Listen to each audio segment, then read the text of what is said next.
अब नए तरह के प्रश्न जो है औसत किस में लाए हैं। Average of the 3 consecutive natural number is 29। Find the largest number. 3 क्रमिक प्राकृतिक संख्याओं का औसत 29 है, तो इनमें से सबसे बड़ी संख्या क्या होगी। जैसा कि अगर 3 क्रमिक संख्या हो, 5 क्रमिक संख्या हो, या 7 क्रमिक संख्या हो, या 9 क्रमिक संख्या हो, इसी क्रम में होता है तो ठीक बीच वाली संख्या जो है औसत होती है। वह चाहे प्राकृतिक संख्या हो, या सम संख्या हो, या विषम संख्या हो, या किसी संख्या का गुणज हो, मल्टीपल हो, तो हमेशा सदैव बीच वाली संख्या होती है। तो यहाँ पर जो है बीच वाली संख्या औसत जो है 29 दिया हुआ है, अतः 29 हो जाएगा आपका औसत। यहाँ प्राकृतिक संख्या है, अतः 1 घटा देंगे, तो जब 1 माइनस करेंगे तो यहाँ छोटी संख्या 28 हो जाएगी। अगर हम 1 जोड़ेंगे तो बड़ी संख्या जो है 30 हो जाएगी। अतः बड़ी संख्या की बात किया है तो आपका आंसर 30 हो जाएगा, छोटी संख्या की बात करता तो आंसर 28 हो जाता। नेक्स्ट क्वेश्चन, 5 क्रमिक विषम संख्याओं का औसत 61 है, इनमें से सबसे छोटी संख्या क्या होगी। यहाँ पर विषम संख्याएं हैं जो क्रमिक हैं और कुल 5 हैं। यहाँ पर औसत 61 दिया हुआ है, अतः इसमें दो संख्याओं को जोड़ेंगे तथा दो घटाएंगे। तो 61 में 2 जोड़ेंगे तो 2 जोड़ेंगे, क्योंकि 2 क्रमिक विषम संख्याओं में 2 का अंतर होता है, इसलिए 2 जोड़ेंगे। तो 61 में 2 जोड़ेंगे तो 63 होगा, 63 में 2 जोड़ेंगे तो 65 होगा। तो बड़ी संख्या जो है 65 होगी, लेकिन यहाँ पर छोटी संख्या पूछा है, अतः औसत में 2 घटा देंगे। तो जब 2 घटाएंगे तो छोटी संख्या 59 होगी, पुनः 2 घटाएंगे तो छोटी संख्या 57 होगी, अतः आंसर जो है 57 हो जाएगा। 7 क्रमिक सम संख्या औसत 24 है, इनमें से सबसे बड़ी संख्या क्या होगी। 7 consecutive even numbers average is 24। जैसा कि मैंने बताया है 3, 5, 7, 9, 11, 13 आदि क्रमिक संख्याएं होती हैं, तो ठीक बीच वाली संख्या जो है औसत होती है, अतः बीच वाली संख्या जो है 24 होगी। यहाँ पर सम संख्या की बात किया है, तो प्रत्येक संख्या में अगर बड़ी संख्या लिखना होगा तो हम 2 जोड़ते जाएंगे, अतः 24 में 2 जोड़ेंगे तो 26 होगा, 26 में 2 जोड़ेंगे तो 28 होगा, 28 में 2 जोड़ेंगे तो 30 होगा। अगर हम 2 घटाएंगे तो छोटी संख्या 22 होगी, 2 घटाएंगे 20 होगी, 2 घटाएंगे 18 होगी। तो 1, 2, 3, 1, 2, 3 कुल 7 संख्याएँ हो गई। तो सबसे बड़ी संख्या की बात किया है, अतः सबसे बड़ी संख्या जो है 30 हो जाएगी। नेक्स्ट क्वेश्चन, 10 क्रमिक 5 का मल्टीपल गुणज का औसत 90 है, तो इनमें से सबसे छोटी संख्या क्या होगी। जैसा कि हमने बताया है कि अगर किसी संख्या का गुणज हो और वह संख्याएं 3, 5, 7 के क्रम में होती हैं, तो ठीक बीच वाली संख्या जो है औसत होती है। अतः यहाँ पर जो है 90 जो है आपका औसत है, और यहाँ पर 3 का गुणज है, तो 3 का गुणज है, तो 3 का गुणज है तो हमारा 90 होगा। 3 जोड़ेंगे तो यहाँ पर 93 होगा, पुनः 3 घटाएंगे तो 87 होगा, पुनः 3 घटाएंगे तो 87 में 3 घटाएंगे तो आपका हो जाएगा 84 हो जाएगा। अब यहाँ पर फिर 3 जोड़ेंगे तो 81 हो जाएगा। तो 1, 2, 3, 4, 5, यहाँ पर 5 की बात किया है और यहाँ औसत ठीक बीच वाली संख्या 90 होती है, अतः बड़ी संख्या जो है सबसे बड़ी संख्या 96 हो जाएगी और सबसे छोटी संख्या जो है 84 होगी। 1, 2, 3, 4, 5 यहाँ पर छोटी संख्या की बात किया तो आंसर जो है 84 हो जाएगा। 5 के 3 क्रमिक गुणज मल्टीपल का औसत 25 है, तो इनमें से बीच वाली संख्या क्या होगी।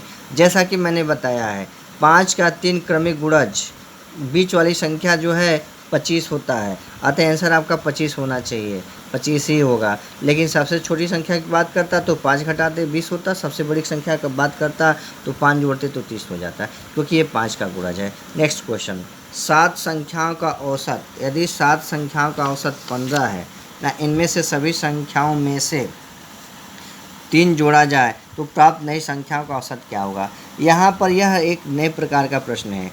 जैसा कि कुल संख्याएं 7 हैं जिनका औसत 15 दिया है, अब प्रत्येक संख्या में 3 जोड़ने की बात किया है, अतः इसका एक मैं ट्रिक दे देता हूँ। अभीष्ट प्राप्त नई संख्या का औसत बराबर प्रारंभिक औसत प्लस एक्स, एक्स बराबर प्रत्येक संख्या में जोड़ने वाला अंक। अतः औसत प्रारंभिक औसत 15 है, 15 में आप 3 जोड़ेंगे तो आपका 18 हो जाएगा। ठीक इसी प्रकार से यदि 20 संख्याओं का औसत 23 है, आप प्रत्येक संख्या में 4 जोड़ा जाए तो प्राप्त नई संख्याओं का औसत क्या होगा। हमने बताया है ट्रिक, केवल औसत में ही जोड़ेंगे। यहाँ औसत में 23 है तो हम 23 में 4 जोड़ देंगे, अतः संख्या जो है 27 हो जाएगा। जोड़ने की बात करेगा तो जोड़ेंगे, घटाने की बात करेगा तो घटाएंगे, गुणा करने की बात करेगा तो गुणा करेंगे, भाग देने की बात करेगा तो भाग देंगे। यह और सिर्फ औसत में ही जोड़ घटाना गुणा भाग होगा। ये संख्याएं जो दिया हुआ है, संख्या देगा तभी क्वेश्चन सही रहेगा, अन्यथा हमें क्वेश्चन को गलत माना जा सकता है। ठीक, यदि 30 संख्याओं का औसत 17 है, प्रत्येक संख्या में से 3 घटाया जाए तो प्राप्त संख्या का औसत क्या होगा। जैसा कि मैंने बताया, जोड़ने की बात करेगा तो जोड़ेंगे, घटाने की बात करेगा तो घटाएंगे, अतः 17 में 3 घटाएंगे, संख्या जो है औसत 14। नए तरह का क्वेश्चन, किसी कक्षा के 20 छात्रों का औसत आयु 12 वर्ष है, यदि उस कक्षा में शिक्षक की उम्र भी शामिल कर लिया जाए तो औसत 13 वर्ष हो जाता है, अर्थात 1 की वृद्धि हो जाती है। उस कक्षा के शिक्षक की उम्र क्या है। जैसा कि आपको ट्रिक दे रहा हूँ, अभीष्ट औसत बराबर प्रारंभिक औसत प्लस ब्रैकेट में प्रारंभिक संख्या प्लस माइनस, प्लस का मतलब शामिल होगा तो प्लस करेंगे, अगर निकलेगा तो माइनस करेंगे, ब्रैकेट क्लोज हो जाएगा। आगुड़े औसत में वृद्धि अथवा कमी, वृद्धि और कमी जो आएगा उसका हम गुणा कर देंगे। जैसा कि प्रश्न को आगे देख लीजिए, प्रारंभिक औसत कितना दिया है, 12 दिया है, अतः अभीष्ट औसत बराबर 12 प्लस संख्या कितना है, संख्या 20 है।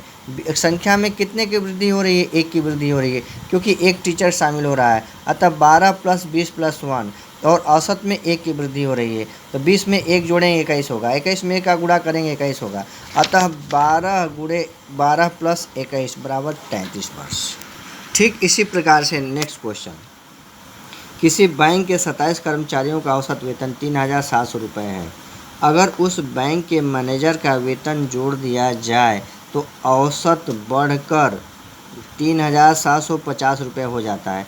मैनेजर का वेतन ज्ञात करें। जैसा कि सूत्र है, अभीष्ट औसत बराबर प्रारंभिक औसत प्लस ब्रैकेट में प्रारंभिक संख्या प्लस शामिल संख्या गुणे औसत में वृद्धि। अतः प्रारंभिक औसत जो है 3700 रुपये है, प्लस प्रारंभिक संख्या 27 है, एक मैनेजर को जोड़ा जा रहा है, तो 27 प्लस 1, औसत में वृद्धि होगी 3750 माइनस 3700, 3750 में 3700 घटाएंगे तो 50 का वृद्धि हो जाएगा, अतः 3700 प्लस 28 गुणे 50, 28 गुणे 50 बराबर 1400, तो 3700 प्लस 1400 5100 हो जाएगा, अतः मैनेजर का 5100 वेतन हो जाएगा।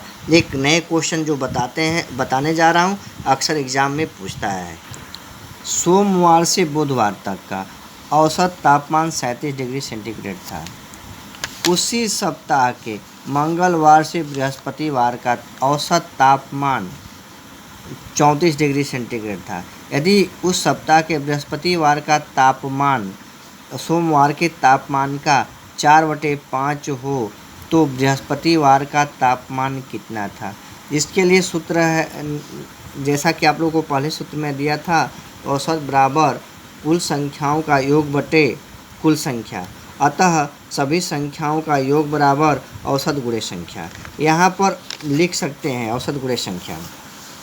यहाँ पर सोमवार से बुधवार तक का, अतः सोमवार प्लस मंगलवार प्लस बुधवार का टेम्परेचर जो है 37 डिग्री सेंटीग्रेड दिया हुआ है, तो 37 गुणे कुल कितने दिन हो गए, सोम मंगल बुध कुल 3 दिन हो गए, तो औसत 37 है, गुण संख्या 3 है, तो 37 गुणे 3 बराबर आपका 111 हो जाएगा। पुनः मंगलवार प्लस बुधवार प्लस बृहस्पतिवार का औसत तापमान जो है 37 डिग्री है, 34 डिग्री है, तो 34 गुणे 3, 34 गुणे 3 कितना हो जाएगा, 102 हो जाएगा। अतः ऊपर वाले में से नीचे वाले को जब हम घटा देंगे तो 111 में से 102 घटाएंगे तो 9 डिग्री हो जाएगा। मंगल से मंगल कट जाएगा, बुध से बुध कट जाएगा, ऊपर सोम बचेगा, नीचे बृहस्पति बचेगा। अतः सोम माइनस बृहस्पति बराबर 9। यहाँ दिया हुआ है कि बृहस्पतिवार का औसत तापमान सोमवार के औसत तापमान का 5/4 है। अतः सोम गुणे 4/5 हम लिख देंगे सोमवार -4 सोमवार बटे 5 बराबर 9। अर्थात हम 5 का सोमवार में गुणा करेंगे तो 5 सोम -4 सोम बटे 5 बराबर 9। 5 को ट्रांसफर करेंगे तो 9 गुणे 5 होगा। 5 सोम में से 4 सोम घटेगा, 1 सोम बचेगा। अतः 1 सोम बराबर 45 डिग्री। यहाँ पर दिया हुआ है बृहस्पतिवार, अगर सोम का पूछता तो आंसर 45 डिग्री हो जाता, लेकिन यहाँ बृहस्पतिवार का पूछ रहा है। अतः बृहस्पतिवार का तापमान 45 गुणे 4/5, 5 का 45 में भाग देंगे तो 9 आएगा। तो 9 चौका 36 डिग्री। अतः बृहस्पतिवार का तापमान 36 डिग्री हो जाएगा। धन्यवाद।